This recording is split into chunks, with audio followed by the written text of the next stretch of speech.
চাওকচোন মাছৰ আঞ্জাখন আজি মই কেনেকৈ আৰু কি পদ্ধতিত বনালোঁ। ভিডিঅ'টো সম্পূৰ্ণভাৱে স্ক্ৰিপ্ট নকৰাকৈ চাই থাকক। Let's start.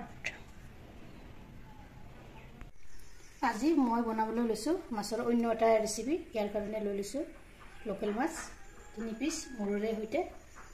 তাৰপিছত ইয়ালৈ আপোনালোকে চিনি পাইছে, মোৰ ভিডিঅ'ত দেখিছে মেচেকা টেঙা হয়, মাছেৰে সৈতে বনাম আজি। তাৰপিছত আৰু নহৰু লৈছোঁ আধা থেলিয়াকৈ, আৰু পিঁয়াজ এটা কাটি লৈছোঁ।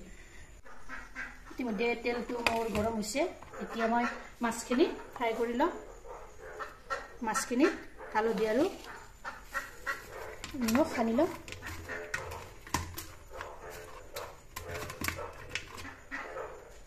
পিছে পিছকৈ মাছখিনি ফ্ৰাই হ'বলৈ দিম।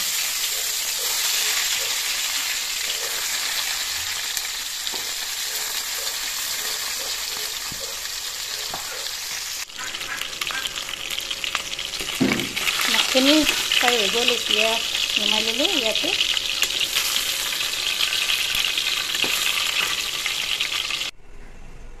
এইটো তেল দি দিছোঁ। এতিয়া নহৰুখিনি ইয়াত দি দিছোঁ, আধা থেলিয়াকৈ দিছোঁ।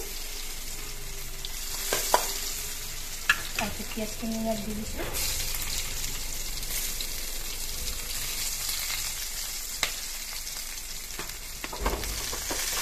এইখিনি ইয়াত এনেকৈ কাটি দিলোঁ।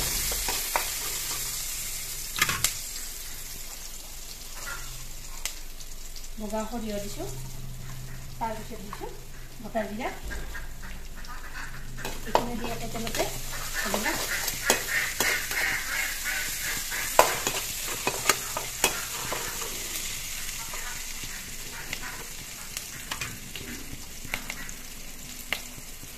হালধি জিৰা দি দিছোঁ 2 চামুচ।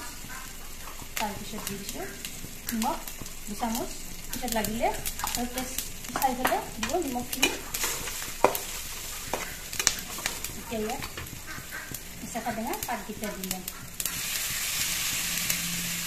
এনেকৈও দিব পাৰে আৰু সৰুকৈ কাটিও দিব পাৰে।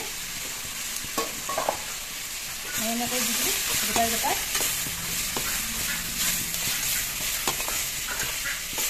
এইখিনি এই তেলত ভাজি ল'ম।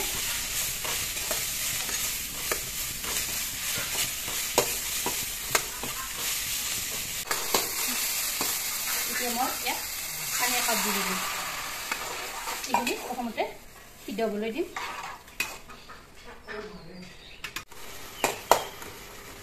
পানীখিনি নাইকিয়া হৈ গৈছে। এতিয়া মই মাছখিনি ইয়াত দি ল'ম। মাছখিনিও এনেকৈ 1 মিনিট সময় ভাজি থাকোঁ।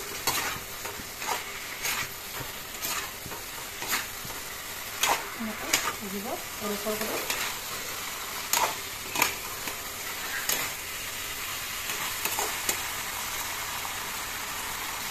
এতিয়া মই ইয়াত আচল ইনগ্ৰিডিয়েণ্টছটো দিম।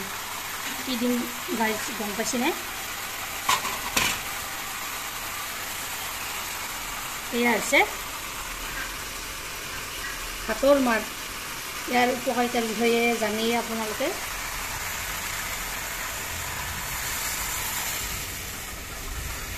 এইখিনি ইয়াত দি দিলোঁ। ভাতৰ মাৰৰ সলনি আপোনালোকে ইয়াত আলু বইল কৰিও দিব পাৰে, নতুবা চাউলৰ গুড়িও দিব পাৰে। এনেকৈ মই ভাতৰ মাৰখিনি ইয়াত দি দিলোঁ। এতিয়া মই আঞ্জাখন উতলিবলৈ দিম। আৰু যদি আপোনালোকে জ্বলা খাই ভাল পায়, অলপ জলকীয়াৰ গুড়ি দি দিব।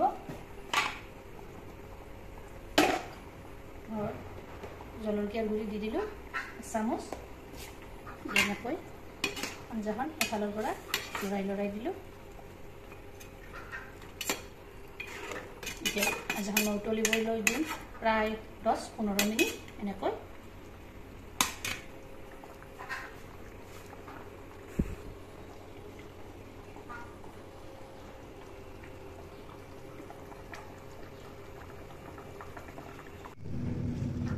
পনেৰো মিনিট হৈ গৈছে। দেখিছেনে মোৰ আঞ্জাখন কেনেকুৱা থুপথুপীয়া হৈছে। এই শাকবিধত এই ভিটামিন পোৱা যায়, বি ভিটামিন পোৱা যায়, B1, B2, প্ৰতিকেইটা উপাদানেই ইয়াত পোৱা যায় প্ৰটিন পোৱা যায় কেলছিয়াম পোৱা যায় লগতে চুলিৰ সৌন্দৰ্য শক্তিও বঢ়ায় মুখৰ সৌন্দৰ্যতা বঢ়ায় আৰু এটা বিশেষ ইয়াৰ উপকাৰিতা আছে ডায়েবেটিছ থকা ৰোগীসকলে এই টেঙাৰ আঞ্জাবিধ খাব লাগে সপ্তাহত 2 দিন হ'লেও খাব লাগে পাৰিলে এদিনৰ মূৰে মূৰে খাব লাগে তথাপিতো সপ্তাহত 2 দিন ইয়াৰ আঞ্জাবিধ খাব লাগে এতিয়া মোৰ আঞ্জাখন হৈ গ'ল মই এতিয়া নমাই দিলোঁ এয়া চাওক মেক্সা টেঙাৰে মাছ বনাইছোঁ কেনেকুৱা হৈছে কেনেকুৱা গ্ৰেভি হৈছে ভিডিঅ'টো আপোনালোকৰ ভাল লাগিলে লাইক কৰিব শ্বেয়াৰ কৰিব কমেণ্ট কৰিব আৰু মোৰ চেনেল যদি নতুনকৈ আছে চেনেলটো ছাবস্ক্ৰাইব কৰিব লগতে ফেচবুক পেজতো ফ'ল' কৰিব ধন্যবাদ জয় আই অসম